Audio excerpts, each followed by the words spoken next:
అందరికీ నమస్కారం. నేను సాయి ప్రియ. ఇప్పుడు మనం ఎన్ఐఎన్ వారు ఇచ్చిన మార్గదర్శకాలలో 10వ దాని గురించి చెప్పబోతున్నాను. Be physically active and exercise regularly to maintain good health. అంటే మంచి ఆరోగ్యాన్ని కాపాడుకోవడానికి శారీరకంగా చురుకుగా ఉండండి మరియు క్రమం తప్పకుండా వ్యాయామం చేయండి.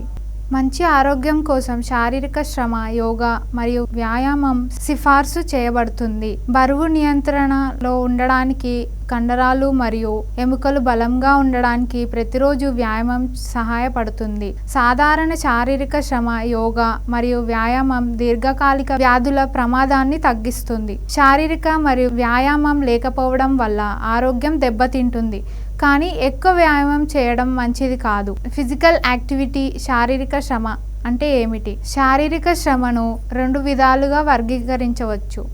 అవి structural and incidental activity. Structural activity అనగా నిర్మాణాత్మక కార్యాచరణ అనేది ప్లానెడ్గా ఉంటుంది.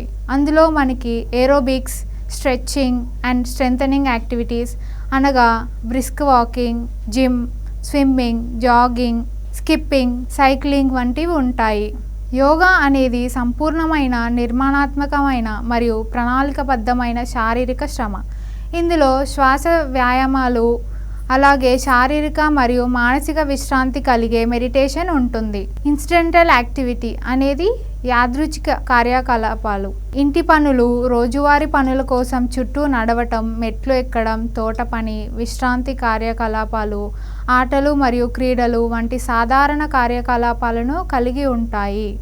ఏరోబిక్స్ యాక్టివిటీ వల్ల హార్ట్ రేట్ మరియు బ్రీతింగ్ పెంచుతాయి. ఫలితంగా గుండె మరియు ఊపిరితిత్తుల పనితీరు మరింత మెరుగవుతుంది. దానిని కార్డియో యాక్టివిటీ అని కూడా అంటారు.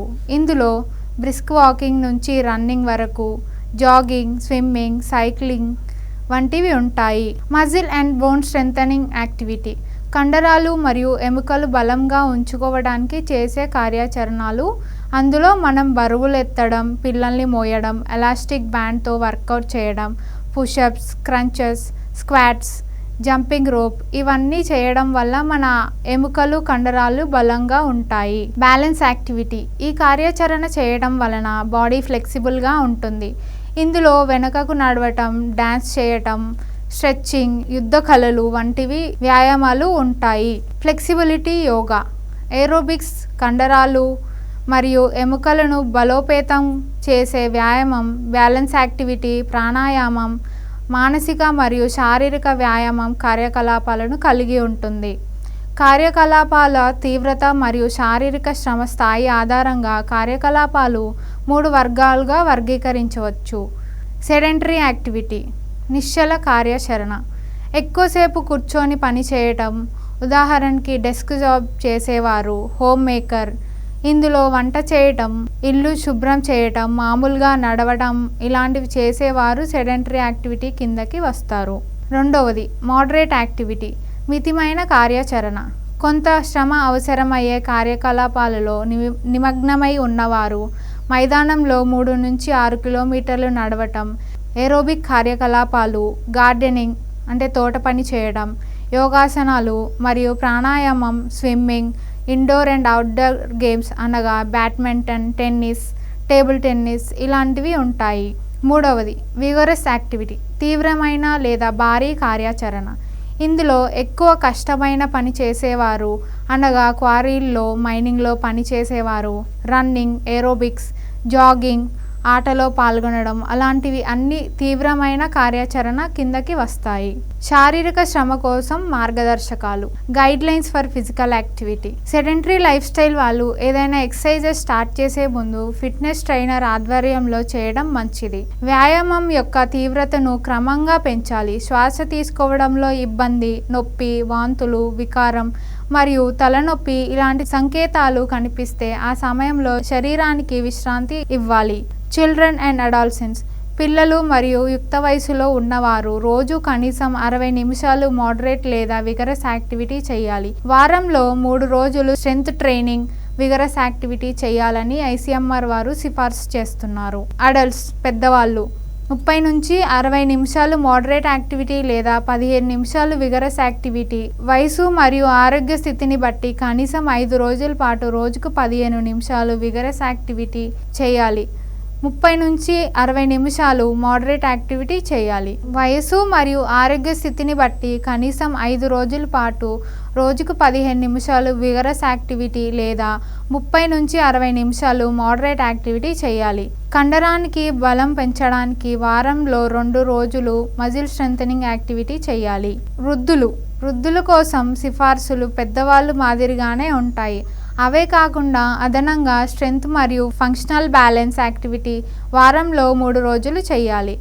మంచి హెల్త్ కోసం మనం ఎంతసేపు ఏం పనులు చేయాలి అనేది ICMR వారు సిఫార్సు చేశారు. అవేంటో చూద్దాం. రోజుకి మనం 480 నిమిషాలు నిద్రపోవడానికి ఇవ్వాలి మరియు మన జాబ్ వర్క్ కోసం 480 నిమిషాలు, అలాగే ఇంట్లో పనుల కోసం 220 నిమిషాలు ఇవ్వాలి. ఇంకా మనం తినడానికి, టీవీ చూడడానికి, మన పర్సనల్ కేర్ కోసం 20 నిమిషాలు. ఇంకా లీజర్ టైంలో మన ఫిజికల్ యాక్టివిటీ అలాంటివి వాకింగ్, యోగా, గార్డెనింగ్, డాన్సింగ్ అలాంటివి చేయడానికి 60 నిమిషాలు. Aerobic exercises, swimming, cycling, running ఇలాంటివి చేయడానికి రోజుకి 20 నిమిషాలు మనం కేటాయించాలి. శారీరకంగా చురుకుగా ఉండడానికి ఏం చేయాలో చూద్దాం. మనం రోజు ఉన్న బిజీ స్కెడ్యూల్లోనే కాస్త సమయం వ్యాయామానికి ఎలా కేటాయించాలో చూద్దాం. ప్రతి ఒక్క గంటకి 5 నుంచి 10 నిమిషాలు నడవాలి. ఫోన్ మాట్లాడేటప్పుడు నడుస్తూ మాట్లాడాలి. లిఫ్ట్ బదులు మెట్లు ఉపయోగించాలి. పని ప్రదేశం అంటే వర్క్ ప్లేస్ నుండి వాహనాలు దూరంగా పెట్టి నడుచుకుంటూ వెళ్ళాలి. పని వద్ద స్టాండింగ్ డెస్క్ ఉపయోగించండి లేదా ప్రతి అరగంటకు నిలబడండి. టీవీ చూస్తూ ఒకే దగ్గర కూర్చోకుండా అటు ఇటు తిరగండి. పొద్దున్నే లేచాక యోగా, స్ట్రెచెస్ చేస్తే మజిల్స్ మరియు జాయింట్స్ ఫ్లెక్సిబుల్గా ఉంటాయి. యోగాతో పాటు ప్రాణాయామం చేస్తే మన మెటబాలిజం అనేది పెరుగుతుంది మరియు కొవ్వు కరగటానికి, బరువు తగ్గటానికి సహాయపడుతుంది. అధిక ఆరోగ్య సమస్యలు లేదా దీర్ఘకాలిక వ్యాధులు అనగా గుండె జబ్బులు, రక్తపోటు, మధుమేహం, ఉబ్బసం మరియు ఊబకాయం ఇలాంటివి సమస్యలు ఉన్నవారు ఏదైనా వ్యాయామ కార్యక్రమాన్ని ప్రారంభించే ముందు డాక్టర్ని సంప్రదించాలి. 40 సంవత్సరాలు దాటిన వారు వ్యాయామం స్టార్ట్ చేస్తే డాక్టర్ లేదా హెల్త్ కేర్ ప్రొవైడర్ హెల్ప్తో స్టార్ట్ చేయడం మంచిది. ఒకేసారి అధిక బరువులు ఎత్తకండి. మెడిటేషన్ చేయడం వలన మన మానసిక మరియు శారీరక ఆరోగ్యం అనేది మెరుగవుతుంది. Thank you.